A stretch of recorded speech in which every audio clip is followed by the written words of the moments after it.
O vídeo a seguir é sobre multinível e bitcoins, do Felipe Barros, falando um pouco sobre isso.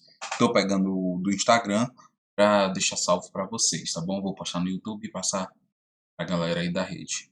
Mas vamos pro vídeo, vou só...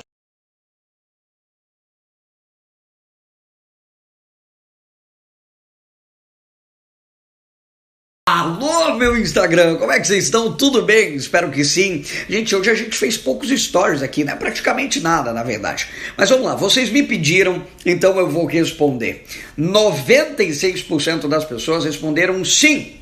Stories de ontem, a pergunta que eu coloquei aqui que foi: eu devo me posicionar sobre o seguinte tema: multinível de criptomoedas é pirâmide ou não? E aí, todo mundo praticamente quis que eu respondesse essa pergunta. E é uma das perguntas que mais me chegam aqui.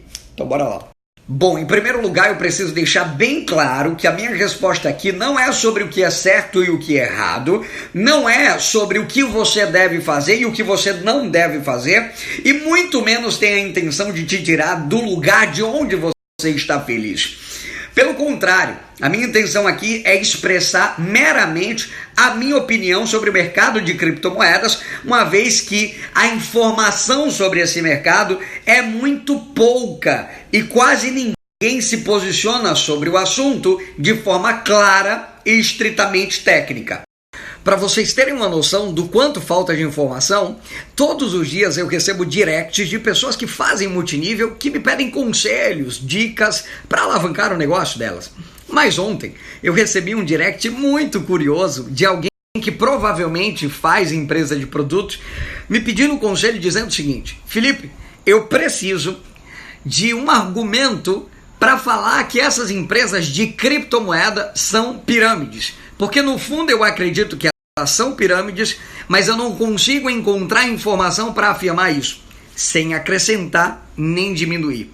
Esse foi exatamente o texto. E na mesma hora eu respondi para ele: sem dúvida, o melhor a se fazer nesse momento é estudar e conhecer um pouco mais a fundo. Porque por não conhecer, as pessoas acabam perdendo grandes oportunidades. Eu sou uma dessas pessoas que ao longo da minha trajetória empreendedora acabou perdendo grandes oportunidades por não ir lá e estudar alguma coisa a fundo. Ou seja, a coisa está tão sem clareza que falta informação até para afirmar que algo é pirâmide. E você deve se atentar a isso, porque, como eu disse, pode perder grandes oportunidades. Eu não fui o único. Pessoas que não acreditaram que o binário poderia ser uma grande forma de ganho no multinível perderam uma grande oportunidade de se posicionar como pioneiras naquelas empresas quando o binário começou a ascender no ano de 2008, empresas que estão aí até hoje. As próprias empresas perderam grandes oportunidades por não serem adeptas ao binário ali a partir do ano de 2008, que foi quando ele começou a aparecer. Bem diferente do que era antes, hoje as empresas aderiram ao binário, inclusive empresas de produto. Bem diferente daquela época em que se dizia que o binário podia quebrar uma empresa, era insustentável, trazia características para o negócio de esquema Ponzi, ou seja, era uma pirâmide. Agora, é pirâmide ou não é? Bom, eu não vou aqui adentrar no mérito do que as empresas de cripto estão fazendo ou deixando de fazer, até porque isso não me compete, mas eu vou sim colocar aqui o que, na minha opinião, seria uma operação legal para uma empresa de multinível de criptomoeda. E para chegarmos a essa resposta é muito simples, basta relembrarmos aquilo que é o multinível, exatamente. E o multinível nada mais é do que um mercado que parte do pressuposto de que você e eu devemos ser comissionados por promover um produto ou um serviço e recrutarmos pessoas que também estejam dispostas a promover esse produto ou serviço, formando assim uma rede. Mas há quem diga: mas essas empresas não têm produto, e é aqui onde a confusão começa.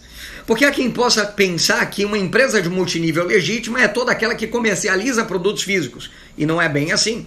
Uma empresa pode sim ter um produto intangível, desde que ele solucione o problema de alguém e nasça a partir da necessidade de um mercado. A exemplo disso, nós temos o Hotmart, que é uma plataforma de cursos, onde existem vários infoprodutos, ou seja, produtos dados de informação que não são tocados, são intangíveis, não se leva para casa, mas se vende. A diferença é que eles não vendem no formato de rede, porque eles não são marketing de rede, mas poderiam ser. Eu poderia, por exemplo, colocar um curso meu para ser vendido no formato de multinível, ou seja, ao invés de somente o Felipe vender, ele convidar algumas pessoas para serem comissionadas a partir da promoção, da divulgação delas e do recrutamento dessas pessoas também, de outras pessoas, né, para a rede, para que elas também possam promover. Então, a intangibilidade de um produto não quer dizer absolutamente nada para o fato de uma empresa de multinível ser pirâmide ou não. Então, o produto pode ser curso e a empresa comissionar a rede baseado na movimentação desse produto? Pode. O produto pode rentabilizar dinheiro de investidores? É uma situação muito delicada que tem que ser tratada com total transparência e, mais do que isso, comprovar as atividades que geram essa rentabilidade, porque existem investimento em bolsa, trade, por exemplo, mas é preciso comprovar as atividades que geram essa rentabilidade.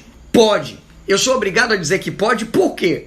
Porque não existe regulamentação tanto para captação de recursos em Bitcoin como também para envio deles. Então você pode até dizer que essa é uma operação, uma atividade talvez não regulamentada, mas nunca dizer que ela é ilegal ou que se assemelha com operações de pirâmide. Assim como não existe lei, não existe regulamentação para multinível no nosso país, eu e você fazemos uma atividade que não é regulamentada pelo nosso governo brasileiro e, no entanto, nem por isso nós estamos fazendo algo de errado ou uma pirâmide financeira. Pelo contrário, grandes empresas desse setor do multinível se destacaram por faturar bilhões de reais no mercado que não é regulamentado e, no entanto, elas não são consideradas pirâmides financeiras, pelo contrário, são grandes empresas que continuam no mercado. O que permite que essas empresas de criptomoeda tenham total liberdade para fazer determinadas operações é a descentralização do Bitcoin. Veja, nós estamos falando de um outro dinheiro. Não estamos falando desse dinheiro que conhecemos, a moeda fiduciária que conhecemos. Estamos falando do Bitcoin, que é uma moeda descentralizada que permite que você esteja no total controle do seu dinheiro e impede que qualquer outra pessoa influencie nas suas transações, inclusive os bancos, que são os maiores intermediários hoje, e os governos. Essa descentralização é uma revolução tão grande que até o país de primeiro mundo, Portugal, já isentou impostos das pessoas que transacionam Bitcoin, por entender que a descentralização atinge diretamente governos e governo nenhum vai ter poder, autonomia sobre esse dinheiro. As pessoas serão livres para transacionar, percebe? Então, Felipe, o que você me aconselha? Bom, eu te aconselho a retornar aos mesmos pontos de análise que você levaria em conta se fosse decidir por qualquer outra empresa de multinível. Porque, no fundo, são sempre esses pontos que fazem a diferença e que são determinantes para uma escolha. Infraestrutura, transparência, gestão. Dá uma olhada nas pessoas que estão por trás desse negócio. Quem comanda o barco? Quais são as intenções dessas pessoas? Aonde essas pessoas querem levar, até onde elas querem levar o projeto? Esses são sempre pontos que serão fatores sine qua non para determinar se uma operação vai mesmo dar certo ou não. Mas não leve em conta demasiadamente a falta de compreensão sobre o Bitcoin, a inexistência do produto físico ou mesmo até a regulamentação. Porque o próprio governo português agora isentou de impostos as transações feitas em criptomoedas. Isso quer dizer que se você transaciona Bitcoin e não paga imposto para Portugal, você não cometeu um crime. Olha que loucura. No Brasil, práticas que podem parecer ser um crime em países de primeiro mundo que já compreendem essa evolução da descentralização do dinheiro, isso pode não ser um crime. É por isso que no meio de tudo isso, é muito melhor se preocupar com a gestão do que com a regulação. O Brasil, por si só, não é um país avançado. E se regulação fosse parâmetro, até o multinível seria crime.